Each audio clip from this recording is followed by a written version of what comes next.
నమస్కారం ETV news కు స్వాగతం. ముందుగా ముఖ్యాంశాలు.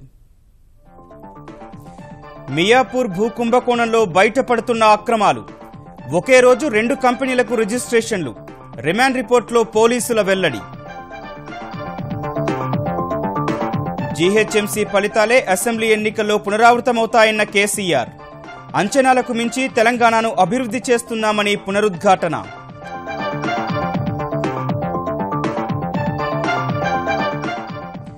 యువ నాయకత్వ పటిమకు మహానాడు అద్దం పట్టిందన్న చంద్రబాబు. భవిష్యత్తులో మరింత ప్రోత్సహిస్తామని వెల్లడి. క్రమశిక్షణతో మెలగాలని నేతలకు హితవు.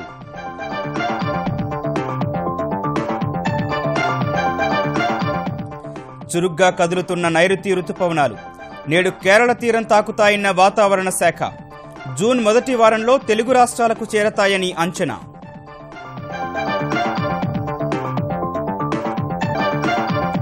పశువుల విక్రయంపై నిషేధాన్ని వ్యతిరేకిస్తున్న పలు రాష్ట్రాలు. సమాఖ్య స్ఫూర్తికి విఘాతమని ఆరోపణలు.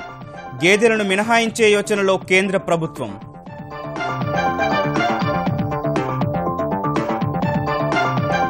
ఉగ్రవాదంపై పోరుకు ఐరోపా నాయకత్వం వహించాలన్న ప్రధాని. ప్రపంచ సంస్థల్లో సంస్కరణల ఆవశ్యకతపై గళం. నేడు జర్మనీ ఛాన్సలర్తో ద్వైపాక్షిక చర్చలు. ఫ్రెంచ్ ఓపెన్లో కీలక ఆటగాళ్ల శుభారంభం. పురుషుల సింగిల్స్లో 2వ రౌండ్కు నాదల్, జకోవిచ్. మహిళల విభాగంలో ముగురుజా ముందంజ.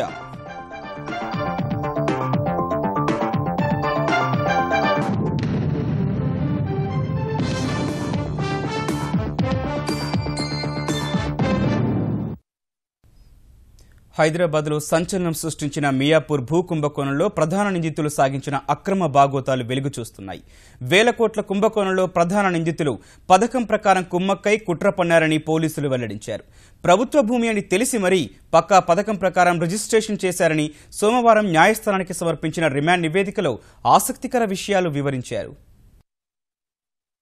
మియాపూర్ భూ కుంభకోణంలో ప్రధాన నిందితులైన sub registrar Srinivasarao, PS Parthasarathi, PVS శర్మలు ప్రణాళిక ప్రకారం కుమ్మక్కై ప్రభుత్వ కోరంబోకు భూములు, రిజిస్ట్రేషన్ నిషేధిత జాబితాలోని సర్వే నంబర్లలోని భూములన్న విషయం తెలిసే రిజిస్ట్రేషన్ చేయించారని పోలీసులు తేల్చారు. ఈ మేరకు 693 ఎకరాల ప్రభుత్వ భూమిని కాజేసిన వ్యవహారంపై న్యాయస్థానానికి సమర్పించిన రిమాండ్ నివేదికలో స్పష్టం చేశారు. కైసరుద్దీన్ ఖాన్ అనే వ్యక్తి వారసులుగా చెప్పుకుంటున్న అమీరున్నీసా బేగం, మరో 7 నుంచి ట్రినిటీ ఇన్ఫ్రా ప్రతినిధిగా పార్థసారథి 2016 జనవరి 15న జీపీఏ తీసుకున్నారని నివేదికలో వివరించారు. జీపీఏ తీసుకున్న రోజే ట్రినిటీ ఇన్ఫ్రా ప్రతినిధిగా 693 ఎకరాల భూమిని పార్థసారథి సువిశాల్ కంపెనీకి విక్రయించారు. ఈ ఏడాది జనవరి, ఏప్రిల్ నెలలో జరిపిన అంతర్గత ఆడిట్ నివేదికలో ఇలాంటి ప్రతిఫలం లేకుండా జీపీఏ రిజిస్ట్రేషన్ జరిగినట్లు వెల్లడైంది. స్టాంపు డ్యూటీగా ₹1,00,000, రిజిస్ట్రేషన్ ఛార్జీల కింద ₹20,000 మాత్రమే పేర్కొన్నారని రిమాండ్ నివేదికలో పోలీసులు వివరించారు. 2016 జనవరి 15న జీపీఏతో పాటు విక్రయ ఒప్పందం జరిగినప్పటికీ కేవలం జీపీఏను మాత్రమే రిజిస్టర్ చేయడం వెనుక దురుద్దేశం వెల్లడైందని పోలీసులు కోర్టుకు నివేదించారు. నిబంధనలకు విరుద్ధంగా ఒక రిజిస్టర్ బుక్ 1 బదులు మరో రిజిస్టర్ బుక్ 4లో సబ్ రిజిస్ట్రార్ రిజిస్ట్రేషన్ చేశారని పోలీసులు వివరించారు. విక్రయ ఒప్పంద పత్రాలు 11 నెలలు పెండింగ్ లో ఉన్నప్పటికీ సక్రమంగా పరిశీలించలేదని, మియాపూర్లో స్టాంపు డ్యూటీ గజాలపైనే ఆధారపడి ఉందనే విషయాన్ని కూడా పరిశీలించకుండానే చేసిన రిజిస్ట్రేషన్ తో ప్రభుత్వానికి ₹264.98 కోట్ల నష్టం వాటిల్లిందని తెలిపారు.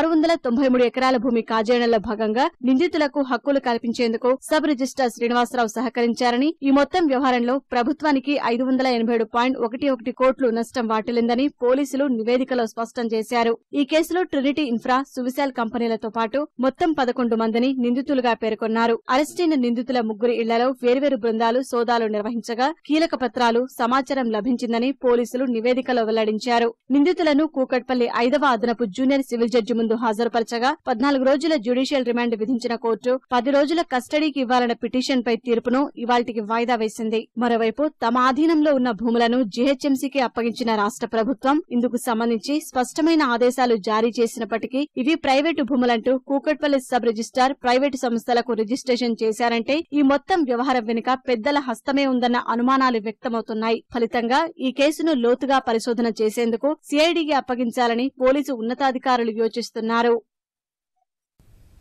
కాంగ్రెస్ పార్టీ ఎమ్మెల్యేలకు ఆత్మవిశ్వాసం ఉంటే పదవులకు రాజీనామా చేసి తిరిగి గెలవాలని ముఖ్యమంత్రి కేసీఆర్ సవాల్ విసిరారు. కాంగ్రెస్ పార్టీ సవాల్కు సిద్ధపడి రాజీనామా చేస్తే ఆ స్థానాల్లో ఎవరు గెలుస్తారో తెలుస్తుందన్నారు. గతంలో ఎన్నడూ లేని విధంగా రైతులకు విద్యుత్, ఎరువుల కొరత లేకుండా చర్యలు చేపట్టామన్న కేసీఆర్ వారు తెరాస పక్షాన నిలుస్తారని విశ్వాసం వ్యక్తం చేశారు. తెలంగాణ భవన్లో తెలుగుదేశం పార్టీకి చెందిన మాజీ ఎంపీ రమేష్ రాథోడ్, ఆయన అనుచరులను, కాంగ్రెస్ నేత రవీందర్రావు, ఆయన అనుచరులను తెరాసలోకి ఆహ్వానించిన ముఖ్యమంత్రి కేసీఆర్ ఇటీవల తాను చేయించిన సర్వే బోగస్ అన్న విపక్షాల ఆరోపణలపై తీవ్రంగా మండిపడ్డారు. జీహెచ్ఎంసీ ఎన్నికల ఫలితాలే వచ్చే అసెంబ్లీ ఎన్నికల్లో పునరావృతమవుతాయని స్పష్టం చేశారు. టీఆర్ఎస్ పార్టీకి 111 సీట్లు గెలుస్తుందని చెప్పి సర్వే వచ్చింది. భారతీయ జనతా పార్టీ నాయకులు ప్రకటించినారు. గతంలో నరేంద్ర మోడీ గారికి 39% ఉండే దేశంలో ఇప్పుడు 46% అయిందని వాళ్ళు చెప్పినారు. అదే బండారు దత్తాత్రేయ గారు ఏమంటాడు, మీ సర్వే తప్పు, బోగస్ అంటాడు. మాది బోగస్ అంటే మీరు కూడా బోగసే కావాలి కదా. కాబట్టి సర్వేలు బోగస్ కావు, మన దమాకులు బోగస్ ఉన్నాయి. కాంగ్రెస్ పార్టీ నాయకులు నేను అడుగుతా ఉన్నా, మీకు ఎందుకేనండి ఓటు ఈ రాష్ట్రంలో నాకు అర్థం కాదు. మీరు కొత్తగా చూడని పార్టీ, ఒక 60 ఏళ్ళు ఈ దేశాన్ని రాష్ట్రాన్ని పరిపాలించండి. మీరు ఇలా టీఆర్ఎస్ పార్టీకి ఓటు వేయడానికి రైతాంగానికి ఒక్కటే ఒక ముచ్చట చాలండి, ఎక్కువ అవసరం లేదు. ఇదే కాంగ్రెస్ తెలుగుదేశం రెండు పార్టీలు కూడా కరెంటు కోసం 30 ఏళ్లు ఏడిపించింది ఈ రాష్ట్రాన్ని, ప్రజలను, రైతులను కావచ్చు, పారిశ్రామికవేత్తలను కావచ్చు, చదువుకునే విద్యార్థులను కావచ్చు. రాత్రి పోయి కరెంట్లు పెట్టి చచ్చిపోయిన జనాలు షాకులు కొట్టి. కాళేశ్వరం ప్రాజెక్టును అడ్డుకునేందుకు కాంగ్రెస్ నేతలు అనేక ప్రయత్నాలు చేస్తున్నారని మండిపడిన కేసీఆర్ ఎన్నికల్లో ఆ పార్టీకి డిపాజిట్లు కూడా దక్కవని జోస్యం చెప్పారు. 2 పంటలు పండించే దిశగా ఇలా ప్రయత్నం చేసే ప్రాజెక్టు కాళేశ్వరం ఎత్తిపోతల పథకం. ఆ గోదావరి అంతా కూడా ఒక 100 టీఎంసీల నీళ్లతోని, ఎప్పుడు కూడా జలకళతోని 365 రోజులు నది నిండా నీళ్లే ఉంటాయి.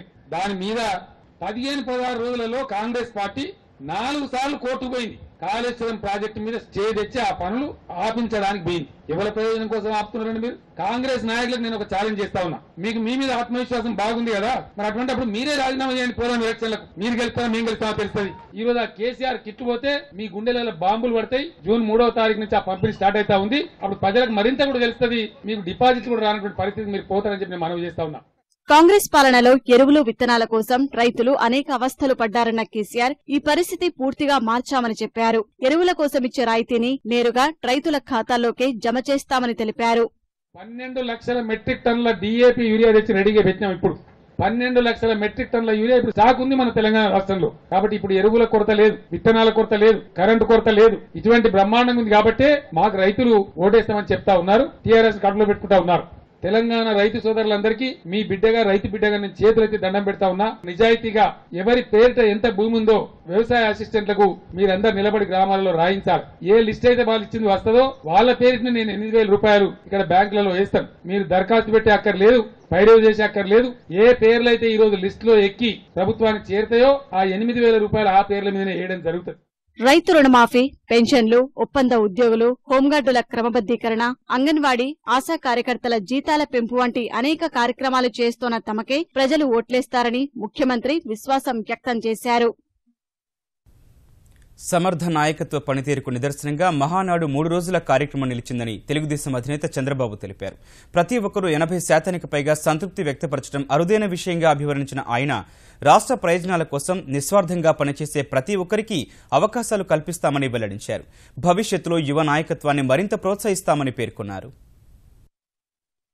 విశాఖ వేదికగా 3 రోజుల పాటు మహానాడు నిర్వహించిన తీరును మీడియాకు వివరించిన ముఖ్యమంత్రి, తెలుగుదేశం అధినేత చంద్రబాబు సమర్థ నాయకత్వాన్ని ప్రజల్లోకి తీసుకువెళ్లాలనే లక్ష్యానికి ఈ కార్యక్రమం దోహదపడిందని తెలిపారు. యువ నాయకత్వంతో సమన్వయం ఎంతో ముఖ్యమన్న ఆయన దీన్ని అన్ని రకాలుగా వినియోగించుకునేందుకు కసరత్తు చేస్తున్నామని చెప్పారు. మహానాడును దాదాపు 1 కోటి మంది వీక్షించడం అరుదైన విషయంగా అభివర్ణించారు.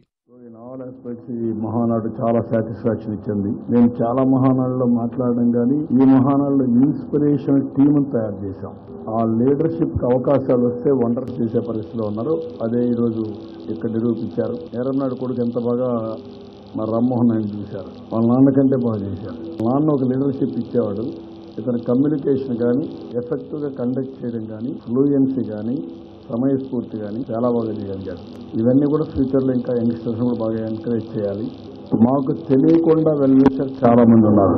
పార్టీలో ఉండే కార్యకర్తలు, నాయకులు ఒక ఎత్తు అయితే సోషల్ మీడియాలో మన దగ్గర కూర్చుంటే ₹1 ఖర్చు లేకుండా 80 లక్షల మంది యూజ్ చేశారు. ఆ సైన్యం మనకు తెలియకుండా పెద్ద సైన్యం ఇది. వాళ్ళందరూ కూడా అనుసంధానం చేస్తాం సోషల్ మీడియాలో, వాళ్ళని కూడా ఉపయోగిస్తాం. అభివృద్ధి ఎక్కడుంటే అక్కడ స్వార్థ శక్తులు పుట్టుకొస్తాయన్న చంద్రబాబు ఏపీలో భూముల వినియోగంపై కొత్త వ్యవస్థకు రూపకల్పన చేస్తున్నామని వెల్లడించారు. ఎక్కడ డెవలప్మెంట్ ఉంటే అక్కడ స్వార్థ శక్తులు కూడా వస్తాయి. ల్యాండ్ విలువ విపరీతంగా పెరుగుతా ఉంది. స్వార్థపరులు ఆ ల్యాండ్ గాని కబ్జా చేయడమో లేకుంటే డిస్ప్యూట్ ల్యాండ్ కొనుక్కోవడం ఇలాంటివి చేస్తే ఎక్కువ ఆదాయం వస్తుని దొడ్డిదారులన్నీ చేస్తారు. అందుకని మొత్తం రాష్ట్రంలో ఉండే ల్యాండ్ అంతా ల్యాండ్ అప్లికేషన్ తీసుకొస్తున్నాం. తీసుకొచ్చి డాక్యుమెంటేషన్ ఎస్టాబ్లిష్ చేస్తాం. డిస్ప్యూట్ ల్యాండ్స్ కూడా ఎక్కడెక్కడ ఉన్నాయో అన్ని కూడా అనలైజ్ చేస్తాం. ఎప్పటికప్పుడు పగడ్బందీగా యాక్షన్ తీసుకోవడానికి ప్రయత్నం చేస్తున్నాను. తొందరలోనే ఒక క్లారిటీ వస్తుంది. టోటల్ గా కంట్రోల్ అండ్ ట్రాన్స్పరెన్సీ వస్తుంది. రాష్ట్ర ప్రయోజనాల విషయంలో రాజీ ఉండదన్న సీఎం విపక్షాల వైఖరిని మరోసారి తప్పుబట్టారు. మొన్న ఏమైంది, కాకినాడ తొలి ఇంటర్నేషనల్ ఫ్లీట్ రివ్యూ అప్పుడు ఆ సంఘటన పెరిగింది. మొన్న మళ్ళీ సెకండ్ ఇన్వెస్టర్స్ మీట్ పెట్టాం. జల్లికట్టు పేరు పెట్టుకొని మేము కూడా రోడ్డు ఎక్కుతాం, బీచ్ లో కూర్చుంటాం, ఎవరిని రాని ఇక్కడ ఎవరు రావడానికి వీలేదంటే 10,50,000 కోట్ల రూపాయలు చేసే ఎంఏ చేశాం కదా. నేను భయపడిగానే ఆ రోజున వదిలిపెట్టుంటే ఏమయ్యేది అంటే వీళ్ళు చేసే పని ఏంటి, ఇది కరెక్టా? వాళ్ళు ఆత్మవిమర్శ చేసుకోవాలి కదా, ప్రజలు కూడా ఆలోచించాలి కదా. ఎవరి కోసం వెళ్ళి ప్రపంచం అంతా ఎందుకు తిరుగుతున్నాం మనం? ప్రధానమంత్రి అన్ని దేశాలు తిరిగి, మేము అన్ని దేశాలు తిరిగి, ఎవరి కోసం? పెట్టుబడులు రావాలి, బ్రాండ్ పెరగాలి, మనకు అన్ని వస్తువులు రావాలి. మన వాళ్ళు పెట్టుబడులు పెడితే వెళ్ళం పెట్టమంటాం.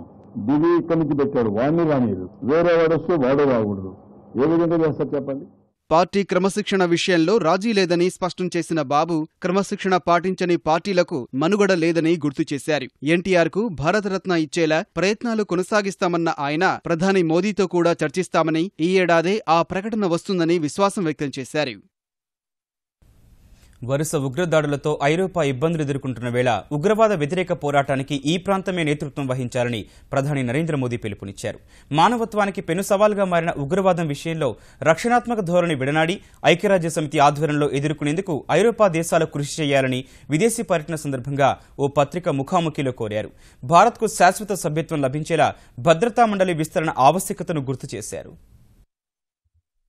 6 రోజుల విదేశీ పర్యటనలో భాగంగా 4 కీలక యూరప్ దేశాలను ఎంచుకున్న ప్రధాని నరేంద్ర మోదీ సోమవారం జర్మనీలో అడుగుపెట్టగానే ఆ దేశంలోని ప్రముఖ వాణిజ్య పత్రిక హ్యాండెస్ బ్లాట్ తో ముఖాముఖిలో ఈ ప్రాంతం ఎదుర్కొంటున్న తీవ్రవాద సమస్యపై తన అభిప్రాయాలను వెల్లడించారు. ఇటీవల మాంచెస్టర్ ఉగ్రదాడి సహా ఇటీవల చోటు చేసుకున్న ఘటనలను గుర్తు చేసిన మోదీ ఈ సమస్యకు వ్యతిరేకంగా జరిగే పోరాటానికి ఐరోపానే నేతృత్వం వహించాలని పిలుపునిచ్చారు. ఇదే సమయంలో ఐరోపా దేశాలు రక్షణాత్మక ధోరణిని పక్కనబెట్టి అంతర్జాతీయ వాణిజ్యం కోసం ప్రపంచ ఆర్థిక రంగానికి దారులు పరచాలని, ప్రజలు పెట్టుబడుల రాకకు వీలుగా ఆంక్షలను తొలగించాలని అభిప్రాయపడ్డారు. ఈ దిశగా అడుగులు పడితేనే ప్రపంచీకరణ ద్వారా వచ్చే లాభాలు ప్రజలంతా అందుకునే వీలు కలుగుతుందని ప్రధాని అన్నారు. ప్రపంచ యుద్ధానంతరం ఏర్పాటైన భద్రతా మండలి సహా అనేక సంస్థలను ప్రస్తుత పరిస్థితులకు అనుగుణంగా విస్తరించాలని మోదీ అభిప్రాయపడ్డారు. ఈ దిశగా భద్రతా మండలిలో సంస్కరణలను భారత్ కోరుతోందన్న ప్రధాని దీన్ని తక్షణం విస్తరించాల్సి ఉందని పేర్కొన్నారు.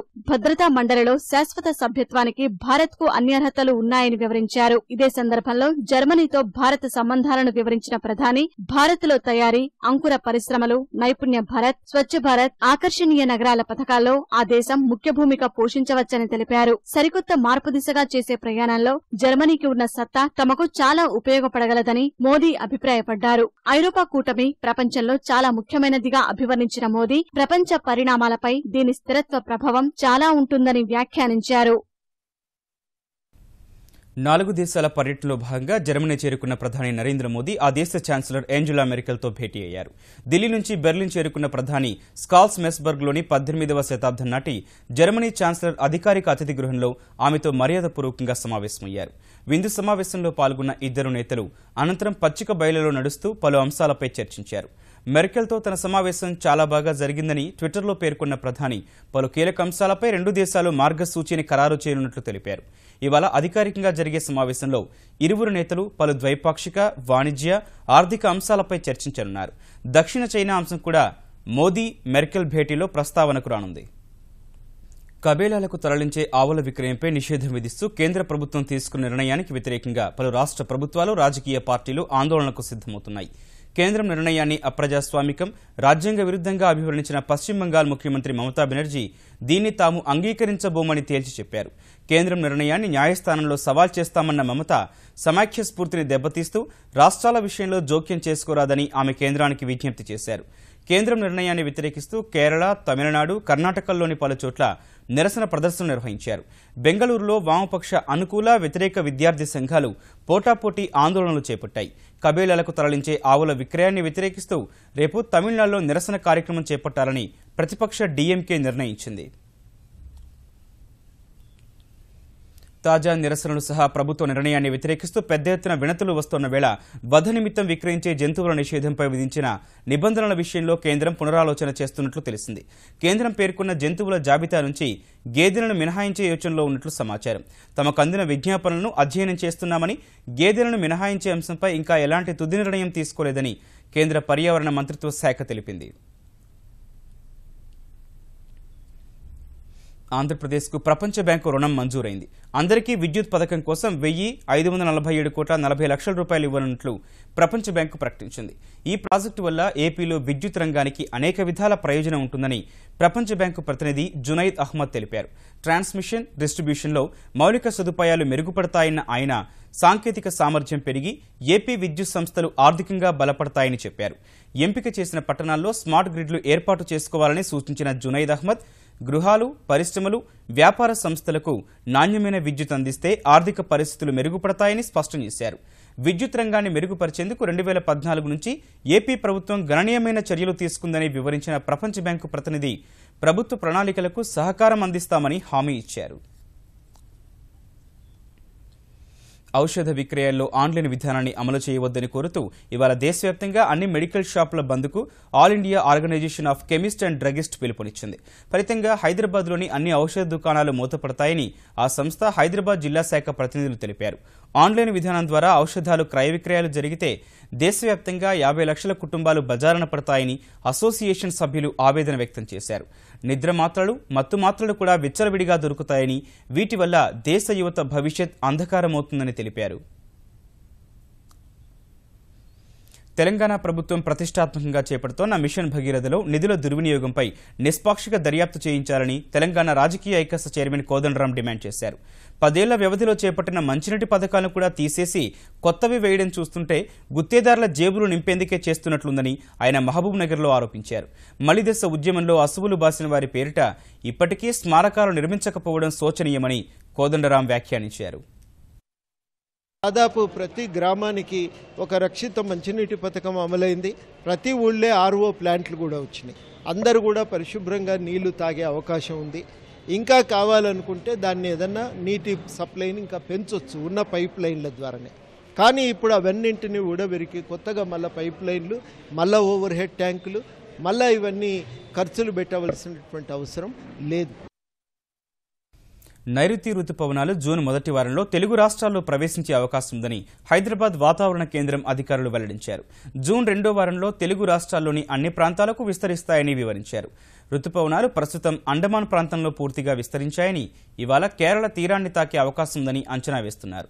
ఈసారి తెలుగు రాష్ట్రాల్లో సాధారణ వర్షపాతం నమోదవుతుందని అధికారులు చెబుతున్నారు. ఈ తెలంగాణ రాష్ట్రంలో నైరుతి ఋతుపవనాల సమయంలో వర్షపాతం 19% అత్యధికంగా నమోదైంది. అంటే సాధారణ కన్నా 19% ఎక్కువగా నమోదైంది. అదేవిధంగా కోస్తాంధ్రలో 10% ఎక్కువ నమోదైంది. రాయలసీమలో మాత్రమే 2% తక్కువగా నమోదైంది అనమాట. ఈ సంవత్సరం కూడా మనకి నైరుతి ఋతుపవనాల వల్ల వర్షపాతం సాధారణ స్థాయి అంటే 100% నమోదయ్యే అవకాశాలు అయితే ఉన్నాయి 2 తెలుగు రాష్ట్రాల్లో కూడా. దేశంలో విస్తారంగా వర్షాలు కురిసి సుభిక్షంగా ఉండాలని ప్రార్థిస్తూ వరుణదేవుని అనుగ్రహం కోసం తిరుమల తిరుపతి దేవస్థానం తిరుమలలో కార్యరిష్టి యాగం చేపట్టింది. పాప వినాశన రహదారిలోని పార్వేట మండపం వద్ద ఉన్న గోగర్భ తీర్థంలో చేస్తున్న ఈ యాగం 5 రోజులు సాగుతుందని తిరుమల తిరుపతి దేవస్థానం కార్యనిర్వహణాధికారి అనిల్ కుమార్ సింఘాల్ తెలిపారు. విస్తారంగా వర్షాలు కురిసి మన దేశం, మన రాష్ట్రం సుభిక్షంగా ఉండాలని ప్రార్థిస్తూ వరుణ దేవుని అనుగ్రహం కోసం ఈ యాగం టీటీడీ చేపడుతున్నది. శ్రీ కంచి కామకోటి పీఠాధిపతి శ్రీ జయేంద్ర సరస్వతి స్వామివారి శుభాశీస్సులతో ఈ యాగం చేయడం జరుగుతున్నది. బహిరంగ మూత్ర విసర్జనను అడ్డుకున్నారనే కారణంతో శనివారం ఢిల్లీలో ఓ ఈ-రిక్షా డ్రైవర్ను కొందరు హత్య చేసిన ఘటనపై ప్రధాని నరేంద్ర మోదీ తీవ్రంగా స్పందించారు. ఈ ఘటనను తీవ్రంగా ఖండించిన ప్రధాని బాధ్యులైన వ్యక్తులను గుర్తించి కఠినంగా శిక్షించాలని అధికారులను ఆదేశించారు. మృతుని కుటుంబానికి ప్రధానమంత్రి జాతీయ పునరావాస నిధి కింద ₹1,00,000 ఆర్థిక సాయం ప్రకటిస్తున్నట్లు మోదీ తెలిపారు. శనివారం అర్ధరాత్రి ఢిల్లీలోని జీటీబీ మెట్రో స్టేషన్ వద్ద మద్యం సేవించిన 2 వ్యక్తులు బహిరంగ మూత్ర విసర్జన చేస్తుండగా రవీంద్ర కుమార్ అనే ఈ-రిక్షా డ్రైవర్ అడ్డుకున్నారు. అతనితో వాగ్వాదానికి దిగి వెళ్లిపోయిన దుండగులు తమతో పాటు మరో 10 మందిని తీసుకువచ్చి రవీంద్ర కుమార్పై దాడికి దిగి పారిపోయారు. ఈ ఘటనలో తీవ్రంగా గాయపడ్డ రవీంద్రను ఆసుపత్రికి తరలించగా చనిపోయినట్లు వైద్యులు నిర్ధారించారు. అతనిపై దాడిని అడ్డుకున్న మరో ఈ-రిక్షా డ్రైవర్ ఈ ఘటనలో గాయపడ్డారు. బలమైన ఆర్థిక సూత్రాలు, సంస్కరణలు, పెరుగుతున్న పెట్టుబడుల కారణంగా 2019-20 నాటికి భారతదేశ వృద్ధి రేటు 7.7% చేరుకుంటుందని ప్రపంచ బ్యాంకు అంచనా వేసింది. ఢిల్లీలో భారత్ అభివృద్ధి నివేదికను విడుదల చేసిన ప్రపంచ బ్యాంకు 2016-17 ఆర్థిక సంవత్సరంలో 6.8% ఉన్న దేశ స్థూల జాతీయోత్పత్తి 2017-18లో 7.2% చేరుకుంటుందని తెలిపింది. పెద్ద నోట్ల రద్దు, వృద్ధి రేటు జోరుకు కాస్త విఘాతం కలిగించినప్పటికీ సరైన వర్షాల కారణంగా తిరిగి గాడిలో పడిందని పేర్కొంది. భారత్ను వేగంగా వృద్ధి చెందుతున్న ఆర్థిక వ్యవస్థగా అభివర్ణించిన ప్రపంచ బ్యాంకు వస్తుసేవల పన్ను వల్ల పరిశ్రమల వ్యాపార, రవాణా ఖర్చు తగ్గగలదని అంచనా వేసింది. పేదరిక నిర్మూలన విషయంలో జీఎస్టీ ప్రభావం సానుకూలంగానే ఉంటుందని ప్రపంచ బ్యాంకు నివేదిక తెలిపింది. ఇండియన్ ఎయిర్లైన్స్, ఎయిర్ ఇండియా విలీనం సహా 111 విమానాల కొనుగోలులో జరిగిన అవకతవకలకు సంబంధించి పౌర విమానయాన శాఖ, ఎయిర్ ఇండియాకు చెందిన అధికారులపై కేంద్ర దర్యాప్తు సంస్థ సిబిఐ 3 ఎఫ్ఐఆర్లు నమోదు చేసింది. నేరపూరిత కుట్ర, అవినీతికి సంబంధించి ఈ కేసులను నమోదు చేసినట్లు సిబిఐ అధికారులు వెల్లడించారు. యూపీఏ హయాంలో తీసుకున్న ఈ నిర్ణయాల వల్ల దేశ ఖజానాకు ₹1,000 కోట్ల నష్టం వాటిల్లిందని సిబిఐ అధికార ప్రతినిధి ఆర్కే గౌర్ వ్యాఖ్యానించారు. 111 విమానాల కొనుగోలు, స్వాధీన ప్రక్రియ పూర్తి కాకముందే విమానాలను అద్దెకివ్వడం, ప్రైవేట్ ఎయిర్లైన్స్ కు అనుకూలంగా ఎయిర్ ఇండియా లాభాలు వచ్చే మార్గాలను వదులుకోవడం వంటి నిర్ణయాల వల్ల ₹1,000 కోట్ల నష్టం వాటిల్లినట్లు సిబిఐ ఆరోపిస్తోంది. ఈటీవీ న్యూస్ సమాప్తం. నమస్కారం.